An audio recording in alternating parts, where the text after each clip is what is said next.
Welcome back, viewers, to the latest researches and news. Today we have two developments about the ongoing conflict. Firstly, a secondary school in Tigray has reportedly been hit by an Ethiopian drone strike. And secondly, about the strategic drone shutdown. Let's go through both stories in full detail. According to the latest reports, the Ethiopian military carried out drone strikes in Jejit town in Sehati district. Reportedly, a secondary school in the district was hit by this drone attack. Reportedly, around 4 a.m., a drone attack targeting public buildings and school materials was carried out in a planned manner at this secondary school in Jejit town. The description of this as being carried out in a planned manner, specifically targeting public buildings and school materials, is a significant detail. It frames this not as a stray or accidental hit near a military target, but as a strike that reportedly had the school infrastructure itself as its focus. The attack destroyed the buildings of the school's Information and Communications Technology Center, which had been installed with assistance from the World Bank. This center had been serving more than 500 students since 1999, and it was destroyed in the strike. Reportedly, there was no military activity in or around the area where the attack took place. The chief administrator stated that one entire block, including 35 computers and classrooms donated to support teaching and learning, was completely destroyed, while another block was partially destroyed. A World Bank-funded Information and Communications Technology Center serving over 500 students for more than 2 decades represents significant long-term investment in local education infrastructure. This isn't a temporary or makeshift facility. It's an established institution with a long track record. The specific mention of 35 computers destroyed gives this report a level of concrete detail that goes beyond a vague description of damage. The reports emphasize that this attack took place when there was no military activity in the area and residents were safely in their homes. This detail is central to how this incident is being framed. If there was genuinely no military activity nearby, that would undercut any potential justification of the strike as targeting a legitimate military objective, and would instead point toward the school infrastructure itself being the intended target, which is exactly the interpretation the Tigray Education Bureau goes on to state directly.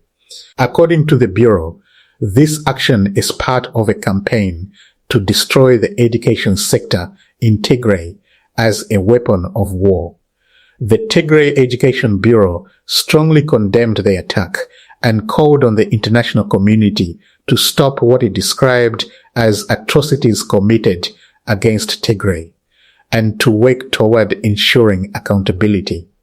Describing education infrastructure as being deliberately targeted as a weapon of war is an extremely serious accusation.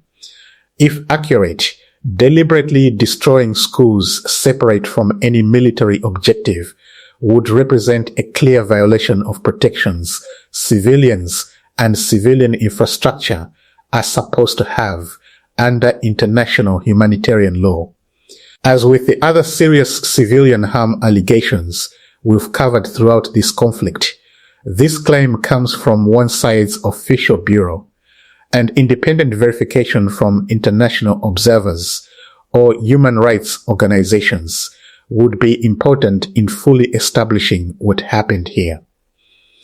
Apart from this, the latest reports indicate that a strategic Ethiopian military drone, nicknamed SACAM, has been shot down by the Sudanese army near Kumuk. It's being said that this drone took off from Ethiopian territory and attempted to enter Sudanese airspace, at which point Sudanese forces shut it down. Giving this specific drone a nickname SECAM suggests Sudanese military sources may have more detailed intelligence or tracking history on this particular aircraft, rather than simply reporting a generic unidentified drone being downed. This is the third drone that the Sudanese army has shot down.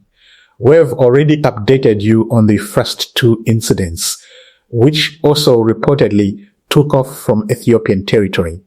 3 separate drone downings, all reportedly originating from Ethiopian territory and all occurring near the same general Komuk area in a short span of time, moves this wheel beyond a single incident or coincidence.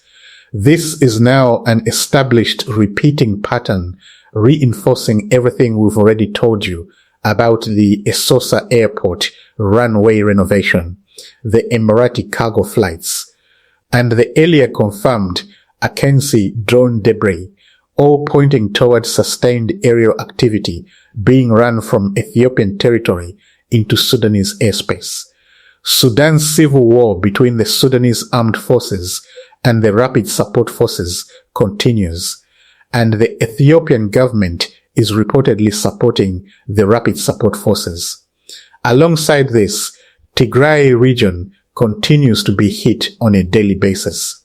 This closing point ties both of today's stories together in a way that's worth sitting with. On one front, Ethiopia is reportedly conducting near-daily strikes inside Tigray, now allegedly including deliberate strikes on education infrastructure. On another front, Ethiopia appears to be conducting sustained drone operations into Sudanese territory in support of the Rapid Support Forces, drawing direct retaliation threats and repeated drone losses from Sudan's own military.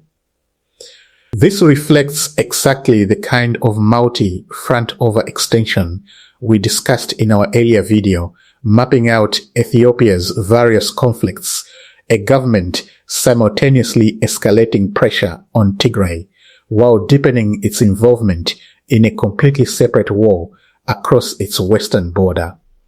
So today's update brings together 2 serious developments: a reported drone strike destroying a school's information and communications technology center in Gejet town, which Tigray's Education Bureau is calling part of a deliberate campaign against the region's education sector, and a third Ethiopian drone shot down by Sudan near Komuk, further reinforcing the pattern of cross-border drone activity we've been tracking.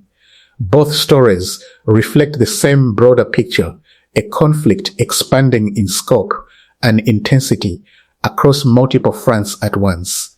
We'll continue verifying these reports and bring you updates as more information becomes available.